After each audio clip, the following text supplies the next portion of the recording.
Thënie nga Sigmund Freud. Sigmund Freud ishte neurolog, psikoanalist dhe filozof. Konsiderohet themeluesi I psikoanalizës. Citojmë disa prej thënieve të tij. Të qenet karejtësisht të sinqert me vetveten është një ushtrim I mirë. Nuk është gjithnjë lehtë të thuash të vërtetën, sidomos nëse të duhet të jesh konciz. Konceptimi më I afërt I ëndërrave në lidhje me realitetin nuk është ai mjekësor, por ai popullor.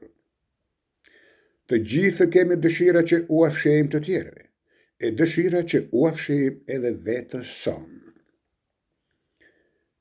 Në jetën e mendjes, proceset e vetëdijshme përbëjnë vetëm një pjesë të vogël. Çmimi I progresit të qytetërimit paguhet me pakësimin e lumturisë që vjen si pasojë e intensifikimit të ndjenjes së fajit. Turmat nuk kanë njohur kur etjen për vërtetësi. Ato nuk heqin dot dorë nga nevoja e tyre për iluzione.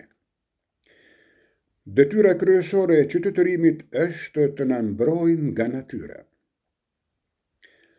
Të duroj jetën, kjo është detyra e parë e çdo qenie.